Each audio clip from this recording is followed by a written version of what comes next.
Hello, hello, hello, and welcome back to the channel. This is Yolanda from My Pretty Brown Doll and My Crochet Life. And let's just get right into it. Let's recap this African American Cultural Festival.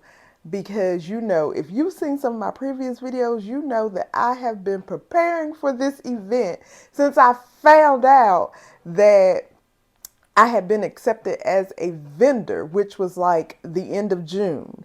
So we have been preparing for this event for almost 2 months, and it finally happened.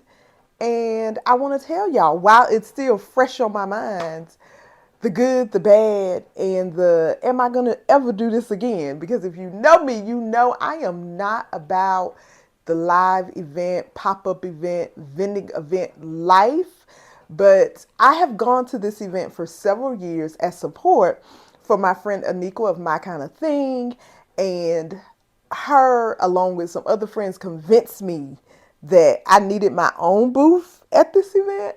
And so I finally gave in and I applied, got accepted, and I had my booth. I had my booth. So I'm going to let you know what I thought about it, how much money I made as a vendor at this event, and whether or not I'm going to do this again next year. So let's get into it.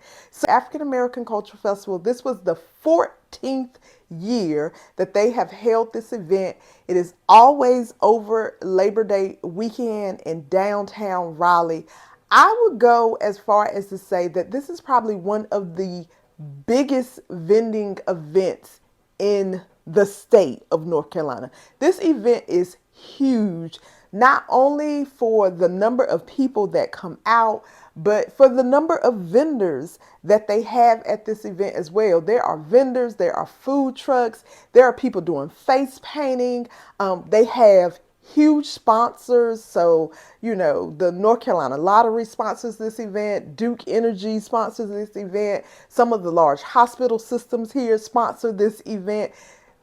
They have live music. Fat Man Scoop was the closing act on Sunday night. He did a fabulous job, by the way. So, yeah, huge event. And I can't believe that I was actually a vendor at the event. So, full disclosure, my dad did pass away August 24th, and we actually had his funeral on Saturday, September 2nd. So, the first day of the event was his funeral.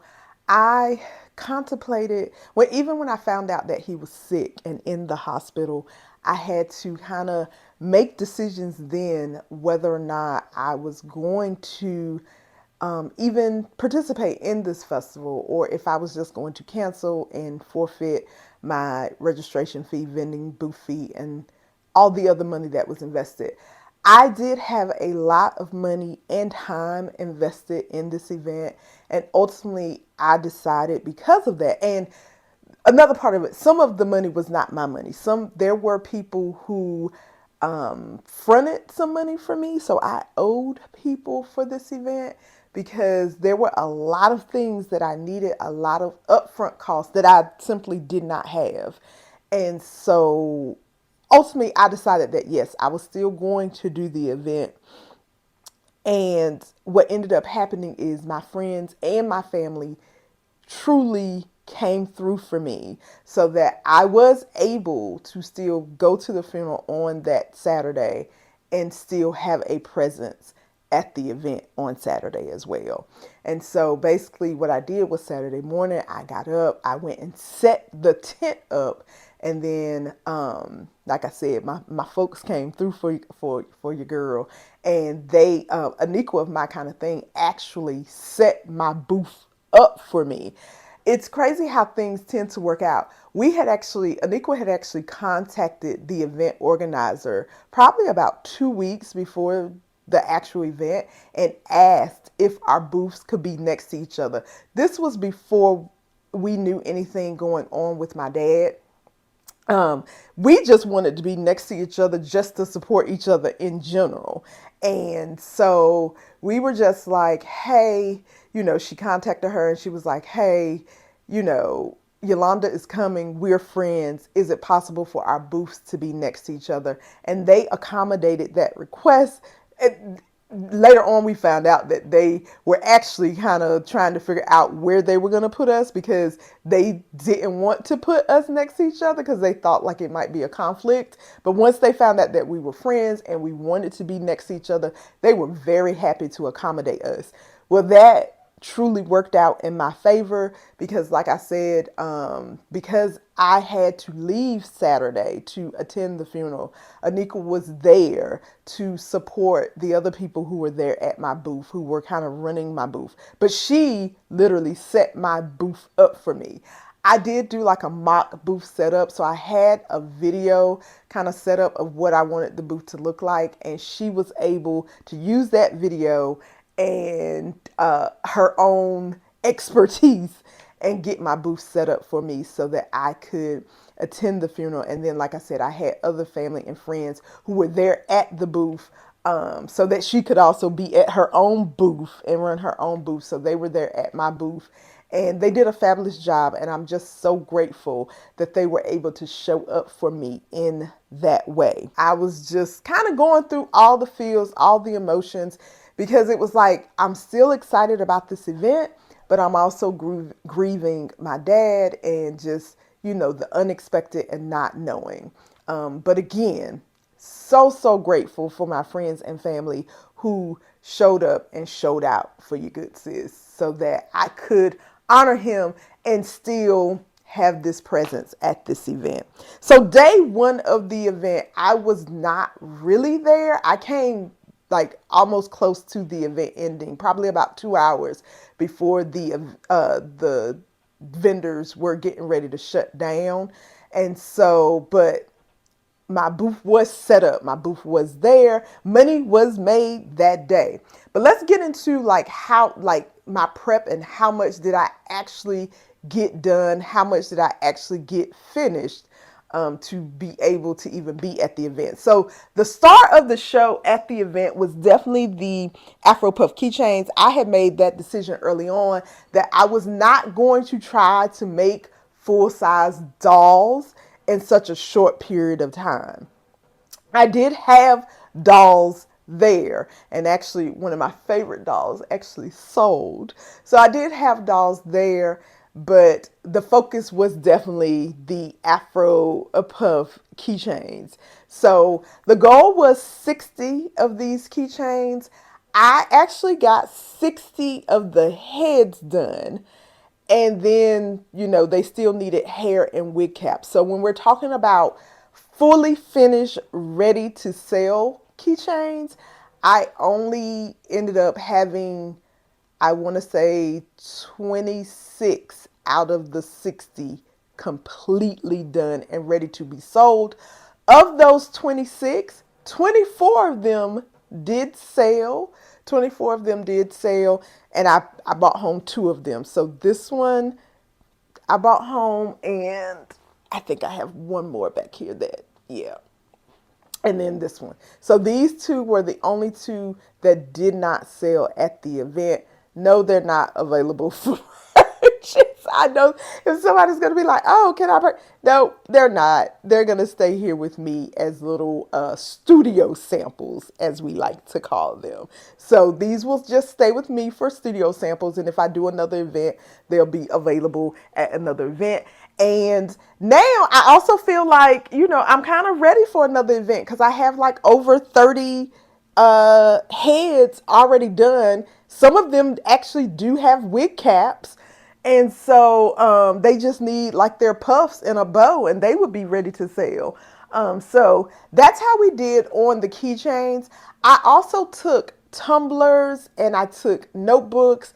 I had the Mia doll keychain available for purchase. And so those were all the products I think that I had available for sale. So we had the Afro Puff keychains. We had, and I did have books. I had a very limited supply of books, but I did have books, and I wish I had more because the books did really well, and I really wish that I had more books because I signed them right there, and people were excited to have the book signed and be able to purchase there. I did guide people to Amazon once I sold out of books because I did sell out of the limited supply that I did have. So I did guide people to Amazon, and a lot of people purchased from Amazon right there. But yeah, so that was my image. The tumblers did not do well at all. I was expecting them to do better, but they did not do well. And I think because a lot of people like their tumblers personalized. And so they could, they were just your standard tumbler, but they did not do well for me. Yeah, because I made over 30 tumblers, and I think I may have sold 5 or 6 of them out of the 30 that were made. The notebooks did excellent. So the notebooks that I made, so I had custom like imagery on notebooks. They did really well. For the small Mia doll keychains, they also did well. I had those available for $5 and they sold really well. So let's talk about my tent, table setup, all of those things. My tent, after the fact, I wish that I would have gotten a tent with solid panels on the side. So I got the tent that has the window panel like cutouts on the side, and it looks cute online, but in person, it's not really my aesthetic. And so I'm probably going to check to see if there's somewhere where I can get the solid side panels. Now I love my black tent. I did get a black tent, which I absolutely love because the theme of the tent was kind of black and gold, which is the My Pretty Brown Doll colors anyway. And so I loved the black tent. I just kind of wish that I had just did solid panels and not the panels with the cutout windows. My tables. So I did not have to buy tables because I was just using tables that I already have at home, which is this one, and then I have another one exactly like it. The only problem is that they are 6-foot tables, and 8-foot tables probably would have looked better in the 10 by 10 tent. And so now the question is, do I go buy 8-foot tables, or do I continue to use the 6-foot tables? The 6-foot tables worked. They did just look a little small. Like if you're standing out from the booth, they did look small inside the booth. And so I'm going to have to find something else to compensate for that space, or either I'm just going to have to break down and buy the 8-foot tables. I absolutely love my table skirts. That was probably one of the best investments other than the tent itself, which was required. But the table skirts, if you are doing vending events, I highly recommend you either get the table skirts or you get a large enough tablecloth that covers the whole length of your table. But the table skirt to me just bought it up 10 times, and I absolutely love that for me and for my booth. I also liked the string lights, but I did need another set of the string lights because mine came, they almost made it. They almost made it. Like I probably wouldn't even need another like full set, but of course, I would have to buy another full set, or if I could find a shorter set of string lights. But because I would want them to match, I'm probably just going to order another set of the ones that I already ordered, because I got the table skirts and the lights off of Amazon. And the lights were battery operated, which I love because there was no electricity out there, and they had all these different settings. So table skirt and the lights, 10 out of 10. 10 out of 10. Highly recommend if you're going to do the vending event, get you some table skirts, get you some lights. Those were some of the best features on my table. So let's talk about money. The keychains, I sold them. They went anywhere between $20 and $30. I had some that were 20, some that were 25, and some that were 30. The majority of them that sold were $25. The majority of them that sold. And I did have a couple of people when they were just like, oh, how much are these? And I said $25, honey. They put them keychains right on back down. And then I had other people when I said $25, they bought 2 and 3. No question, didn't ask for no discount or nothing. I wish that I had more of them finished, because I clearly could have sold more of them. With the time frame that I was working with and the other stuff that was going on towards the end, I'm okay with the number that did get finished. For me, had I known that the tumblers were not going to do so well, I would not have focused so much of my attention on making tumblers. So what ended up happening is I ended up like towards the end, like saying, oh my gosh, I need to get more of the tumblers done because the tumblers have to be done in house. Like it was like all of those had to be done before we left to go to the event because we did end up staying in a hotel so that we wouldn't have to travel back and forth. And so all the tumblers needed to be finished. And so what ended up happening is I forfeited crocheting or working on the keychains to finish the tumblers, knowing that I could do the keychains at the hotel. And then, of course, that did not happen. So yeah, I was just like, geez, Louise, but you don't know until you know. Now I know that I don't need to be worried about tumblers. I'm not going to say that I would not take any tumblers because the Mia affirmation tumbler did do well. Of the ones that sold, she was like the most popular one, but I know now I only need about 10 of those and I'm going to be good. Don't need to be worried about making 20, 30 tumblers. And then, like I said, the notebooks, again, they did well. But again, I don't need as many of those either. So if I were to do another event, the focus would actually be on the crochet work. Because, and that makes sense because that's what I'm known for. Why would they be coming for tumblers and notebooks when I'm a crochet doll designer, right? And then, of course, like I said, I definitely needed to have more books. I was selling signed copies of the book for $25 and they sold out. So my goal was to make $3,000. I did not make $3,000 because I did not have $3,000 worth of inventory to make three. Well, I take that back. If we're counting the tumblers, I did have $3,000 worth of inventory. But if we're counting the inventory that people wanted to buy, I did not have $3,000 worth of inventory. So I cannot be mad or upset with the fact that I did not make $3,000. I ended up making about $2,000. So only $1,000 short, but $1,000 short.